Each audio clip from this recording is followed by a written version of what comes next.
नमस्कार। तो हम आ गए हैं गोंडा में डॉक्टर AC त्रिपाठी जी के क्लिनिक पर और आपसे बात करा रहे हैं एक एक्सक्लूसिव इंटरव्यू जिसमें आपको बहुत ढेर सारी जानकारी मिलेगी कि इलेक्ट्रो होम्योपैथ क्या है। इलेक्ट्रो होम्योपैथ से कील मुहासे से लेकर कैंसर जैसी घातक बीमारियां भी ठीक हो सकती हैं और तमाम ऐसे एविडेंस के साथ में डॉक्टरों के पास तमाम प्रमाण भी हैं। तो बात करा रहे हैं वरिष्ठ electro homoeopathic doctor AC Tripathi से। इलेक्ट्रो होम्योपैथ के बारे में आपसे जानना चाहते हैं कि इलेक्ट्रो होम्योपैथ से जटिल असाध्य रोग भी ठीक हो जाते हैं। नमस्कार doctor Brajendra. Medicine Mike YouTube channel के सभी दर्शकों को मेरा नमस्कार, हार्दिक आभार। जैसा आपने पूछा डॉक्टर ब्रजेंद्र इलेक्ट्रो होम्योपैथी के बारे में, मैं कहना चाहता हूँ इलेक्ट्रो होम्योपैथी आज किसी परिचय का मोहताज नहीं। इलेक्ट्रो होम्योपैथी हमारे माननीय संत स्वर्गीय श्री डॉक्टर काउंट सीजर मैटी द्वारा आविष्कृत चिकित्सा पद्धति है। एक दिन बाद हम लोग उनका जन्म दिवस भी मनाएंगे। डॉक्टर मैटी 1809 में इटली में जन्मे थे। महान विचारक थे, एक जमींदार घराने के थे। और जो ग्रेट लोग होते हैं, महान लोग होते हैं, बड़े लोग होते हैं, उनके मन में मानवता के प्रति कुछ ना कुछ कर गुजरने की ललक बचपन से होती है। वो ललक डॉक्टर मैटी में भी थी। वो एक संत हृदय थे। जैसे अपनी हिंदी में एक उक्ति कही जाती है, संत हृदय नवनीत समाना। उसी प्रकार डॉक्टर काउंट सीजर मैटी थे। किसी भी पीड़ित की पीड़ा उनसे बर्दाश्त नहीं।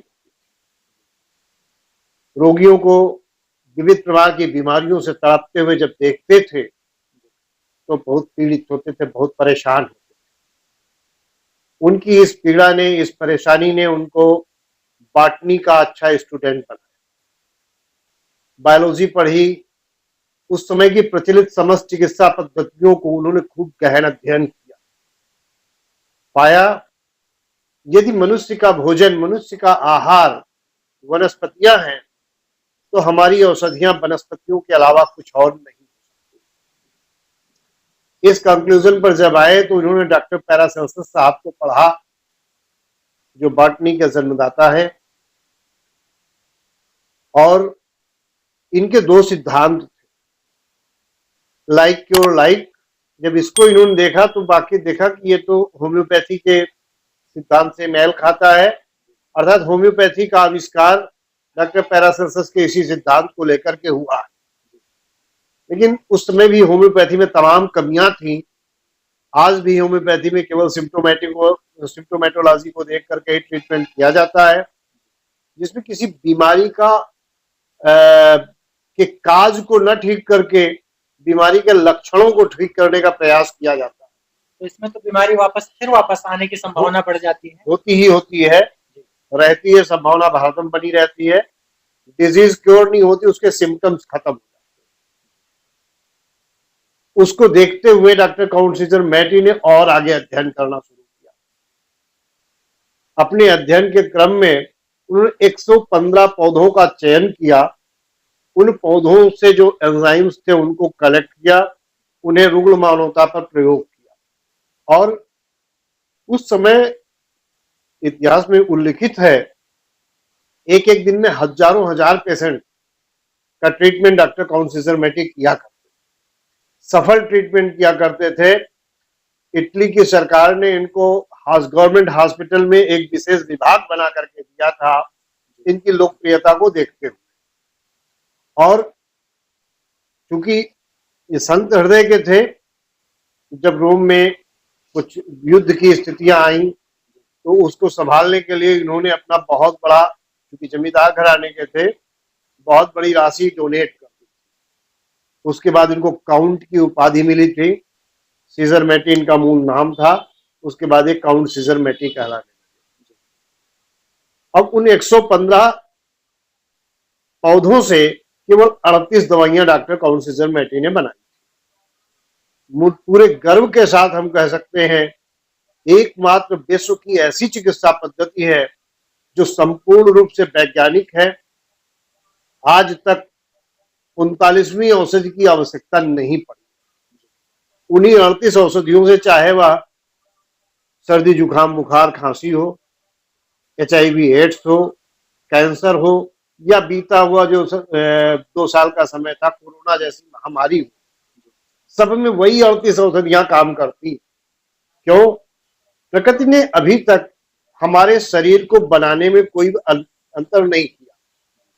जिस दिन मानव के शरीर के निर्माण में प्रकृति कोई परिवर्तन करने लग जाएगी, कोई आर्गन एक्स्ट्रा दे देगी या कोई आर्गन कम कर देगी या किसी आर्गन के फंक्शन में चेंज करने लग जाएगी, तब हो सकता है हमें नई औषधि की आवश्यकता पड़े। तो ऐसी संभावना नहीं नजर आता है। डॉक्टर काउंट सिजरमैन कितने दूरदर्शी, उन्होंने डिजीज पे ध्यान ही नहीं दिया।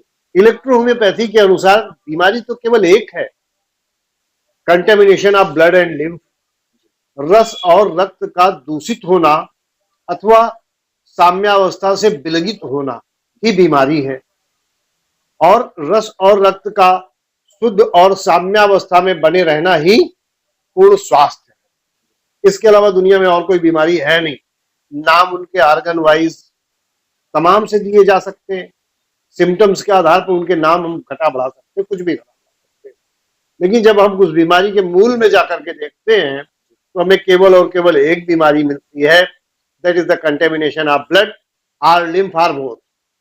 या तो रक्त की अशुद्धि मिलती है या रस की अशुद्धि मिलती है अथवा दोनों की मिलती है। इसके अलावा बीमारी कुछ और होती नहीं।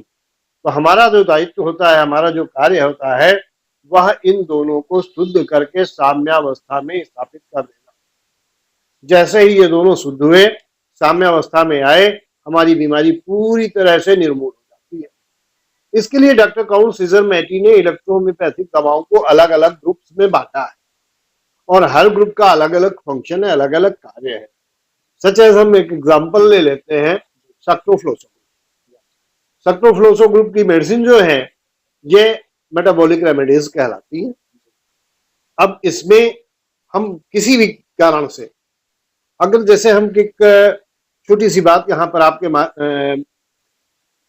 यूट्यूब चैनल के माध्यम से कहना चाहते हैं, कोई भी व्यक्ति चाहे वो किसी भी बीमारी से जूझ रहा हो, नाम लेने की जरूरत नहीं, बीमारियां एक बहुत बड़ी श्रृंखला है बीमारियों की, केवल 4 इलेक्ट्रो होम्योपैथी की औषधियों को अपने जीवन में अंगीकृत कर, तो मेरा दावा है धीरे धीरे धीरे धीरे उसकी वो जो मॉडर्न मेडिसिन ले रहा है वो छूट जाएंगी, कम होते होते खत्म हो जाएंगी और उसकी बीमारी धीरे धीरे निर्मूल हो जाएगी। मैंने डायबिटीज को रिवर्स होते देखा है। डायबिटीज के पेशेंट जिनको कि डॉक्टर्स कह देते नहीं तो वो जिंदगी भर दवा खानी है, रिवर्सल होता है, दवाइयां छूट जाती हैं। मैं स्वयं उसका उदाहरण बैठा हूं। ब्लड प्रेशर की मेडिसिन छूटती है, थायराइड की गोली छूट सकती है, थायराइड रिवर्सल हो सकता है। अभी मेरे पास एक पेशेंट है, लखनऊ की लड़की है, उसको हाइपोथायरॉयडिज्म था, दवाइयां चलाई गई, साथ में वो डॉक्टर की बताई हुई दवा भी खा रही। मैंने भी उससे कहा अभी इस दवा को आप खाते रहें, बंद नहीं करना। मुझे लगता है 5-6 महीने दवा चली होगी, वो हाइपोथायरॉयडिज्म से हाइपरथायरॉयडिज्म में चली गई। उसकी वो मॉडर्न मेडिसिन बंद करानी पड़ी, अपनी मेडिसिन भी मुझे थोड़ा चेंज करनी पड़ी। अब फिर वो बिल्कुल नॉर्मल है, मॉडर्न मेडिसिन उसकी पूरी तरह बंद हो गई। जबकि वो हमारे पास जब आई थी तो थायरोनाम की 150 mg की गोली, तो बिल्कुल स्वस्थ है वो लड़की, बिल्कुल फिट है, उसको किसी तरह की कोई तकलीफ नहीं है। अब केवल इलेक्ट्रो होम्योपैथी की 4 औषधियां खा रही है। उन 4 औषधियों का नाम हम लेना चाहेंगे यहाँ पर। S1 सक्टोफ्लोसो 1, ये ऐसी दवा है जो हमारे शरीर में रोग प्रतिरोधक शक्ति को बढ़ाती है, इम्यूनिटी को बूस्ट करती है। अपने आप में मेडी साहब ने क्या सोच करके इसमें 9 प्लांट रखे, संभाग में रखे, मैं प्रणाम करता हूं मेडी बाबा की उस सोच को। आज भी वो हमारे भारतवर्ष में 70% से अधिक लिम्फेटिक टेम्परामेंट के लोग पाए जाते हैं, उन लोगों के लिए अमृत तुल्य दवा है। इसीलिए यूनिवर्सल रेमेडी भी बोलते हैं इसीलिए इसको यूनिवर्सल रेमेडी कहा जाता है। अगर कोई व्यक्ति प्रातः खाली पेट, इसको हम नवजात शिशु को भी दे सकते हैं। नवजात शिशु से लेकर के 6 महीने तक के बच्चे को 1 बूंद, 6 महीने से 3 साल तक के बच्चे को 2 बूंद, 3 साल से 10 साल तक के बच्चे को 5 बूंद, और 10 साल से ऊपर कोई है वो 10 बूंद दवा खाली पेट 1 चम्मच पानी में घोल कर पीना शुरू कर दे।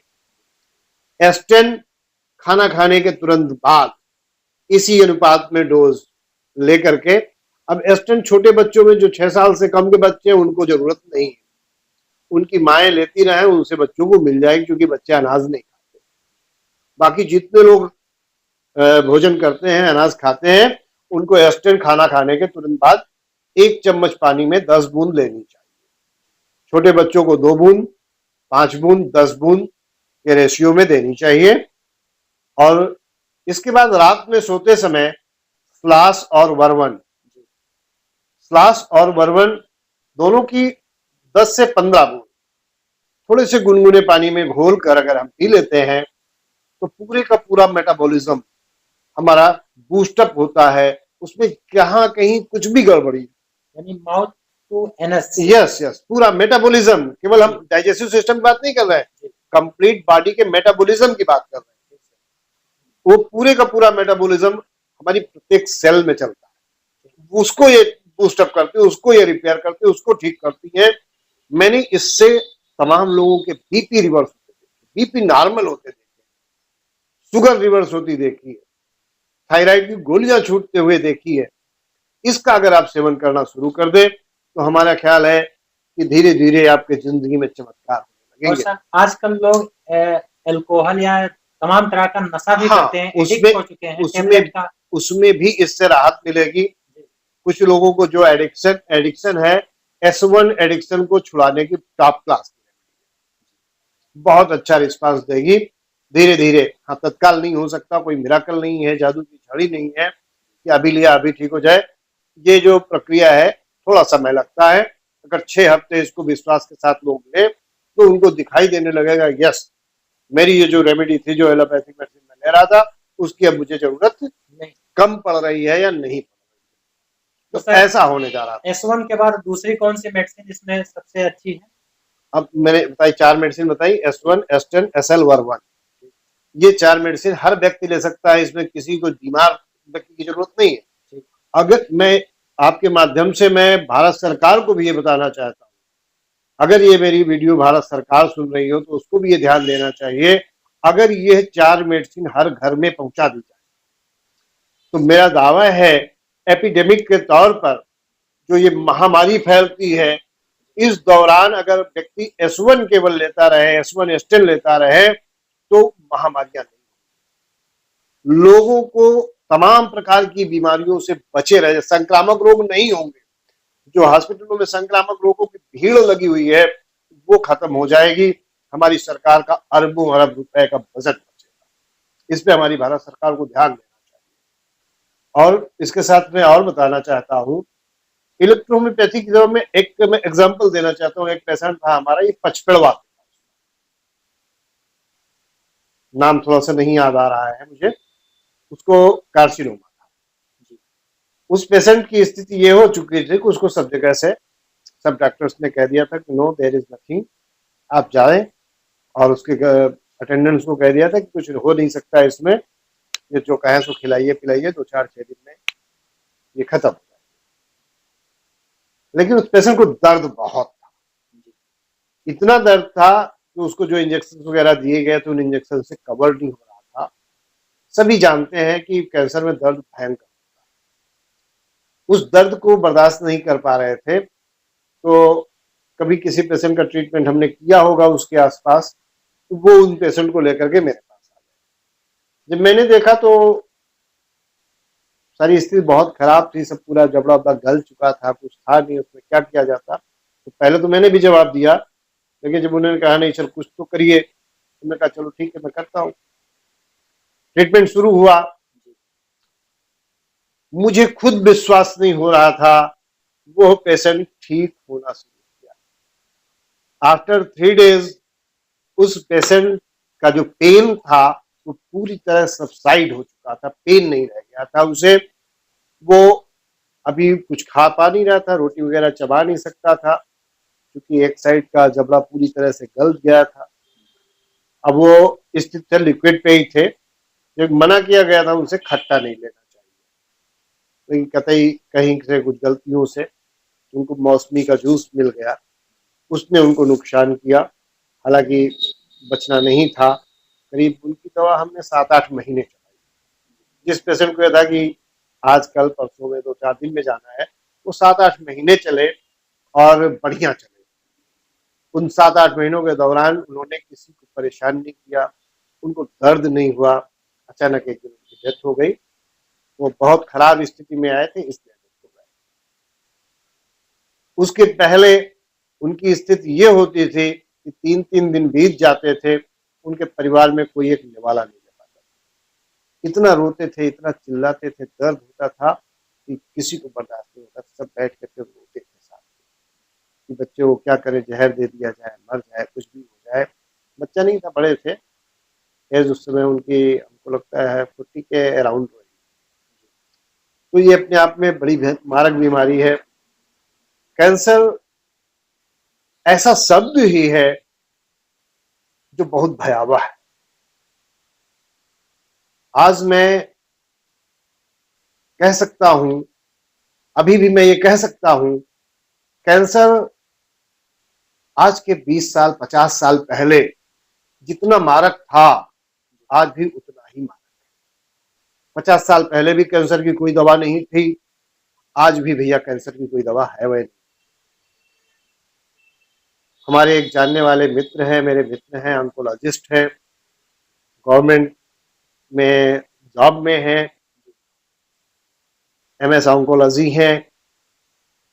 उनका नाम मैं नहीं लूंगा यहाँ पर, लेकिन उन्होंने बताया एक बार कि my dear Tripathi, there is no medicine for the carcinoma, only for हम लोग there is no medicine for curing, cancer के लिए क्योर करने के लिए कोई दवा है ही नहीं उनके पास।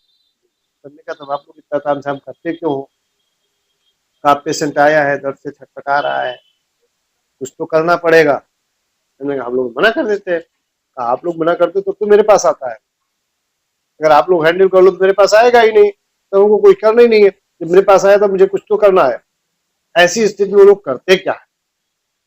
कीमो, रेडियोथेरेपी, ये दोनों इतनी घातक है कि पेशेंट कैंसर से मरे न मरे, कीमो से जरूर मर जाता है। आपने देखा होगा किसी पेशेंट को जिसको कीमो चल रहा हो, क्या स्थिति होती है? पूरा शरीर सूख जाता है, कंकाल रह जाता है, सारे सर के बाल उड़ जाते हैं, पूरे शरीर में एक रोआ नहीं रह जाता। तो कितनी खतरनाक चीज हम चढ़ा रहे हैं उसके शरीर में, और उसके बाद वो सरवाइव कर रहा है पेशेंट। तो उसके बाद भी उसका कैंसर तो नहीं डेड हुआ, उसकी जो लाइफ सेल्स थी वो डेड कर डाली आपने। उसके बाद वो जो ट्रीटमेंट देते हैं, उन्होंने खुद बताया कि हम लोग केवल और केवल कुछ ऐसी विटामिन है, मिनरल्स है देते हैं कि इसकी इम्यूनिटी कुछ बूस्ट हो जाए। अगर इम्यूनिटी बूस्ट हो जाएगी तो अंदर से ये व्यक्ति अपने आप को स्वयं हील कर पाएगा। इतना केवल वो काम करते, और इतना काम करने पर देखिए पेशेंट मरता कैसे। केवल कैंसर में केवल पेशेंट नहीं मरता, पेशेंट 3 तरह से मरता है। एक तो पेशेंट को कैंसर हो गया, दिन भर घुट घुट करके वो मर रहा है, दर्द से वो मर रहा है। उसके बाद उसका परिवार मर रहा है, परिवार उसके पीछे लगा परेशान है। और पेशेंट तब तक नहीं मरता है जब तक उसकी जेब में 4 आने रहते हैं। सारे जीवन की जमा पूंजी कैंसर खा जाता है, सारे जीवन की जमा पूंजी को मार देता है। लोगों के खेत बिक जाते हैं, घर बिक जाते हैं, उसके बाद भी पेशेंट नहीं बचता। ये बहुत बड़ी पीड़ा का विषय है। गवर्नमेंट ऑफ इंडिया को इस पर विचार करना चाहिए कि कैंसर का ट्रीटमेंट करा दे तो ऐसा करो कि गरीब आदमी अफोर्ड कर सके उसको। भाई तो कैंसर से बचने के लिए प्रतिरोधक क्षमता बढ़ानी पड़ेगी। 2-3 चीजें हैं। कैंसर का प्रमुख कारण क्या है, इस पे विचार देखिए, जब तक हम कारण पे नहीं जाते तब तक उसका हम निदान नहीं कर सकते, इलाज नहीं कर सकते। कारण कैंसर का क्या है? Tobacco chewing. आज की डेट में तो पॉल्यूशन अपने आप में बहुत बड़ा कारण बन गया है। हम यहाँ बैठे हैं, आराम से लग रहा है, हम अच्छी हवा में सांस ले रहे हैं, हम दिन भर में 20 सिगरेट पी जा रहे हैं। दिल्ली जैसे शहरों में लोग 20 सिगरेट पी जा रहे हैं। लखनऊ, हजरतगंज चले जाइए, हर पर आवर आप दर्जनों सिगरेट का धुआं पी जा रहे हैं।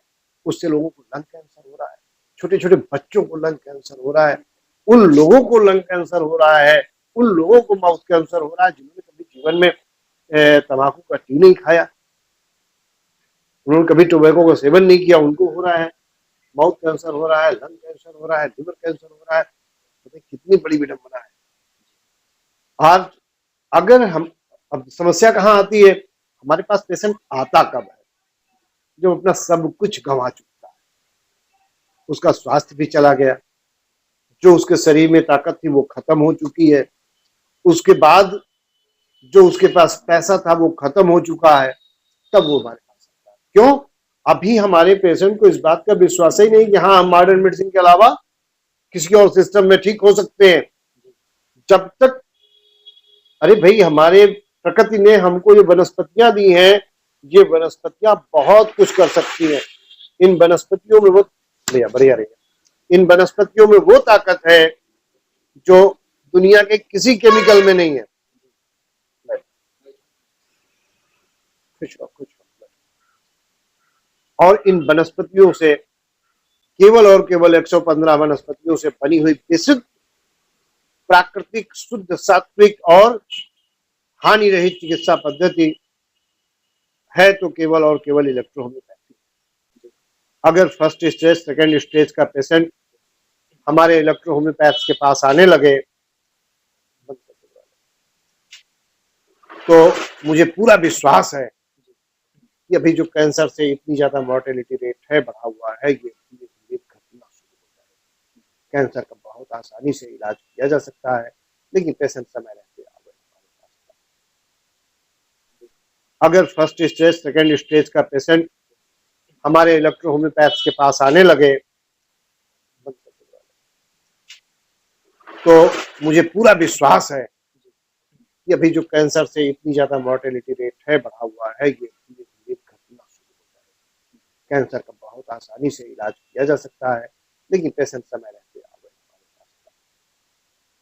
तो इस तरह से इलेक्ट्रोहोम्योपैथी अपने आप में संपूर्ण चिकित्सा विज्ञान है। जो लोग इसकी शरण में आ जाते हैं उनकी जीवन में कायाकल्प होना संभव। धन्यवाद आप सभी को, बहुत बहुत धन्यवाद। आज के लिए बस इतना ही। फिर और नमस्कार डॉक्टर साहब। नमस्कार।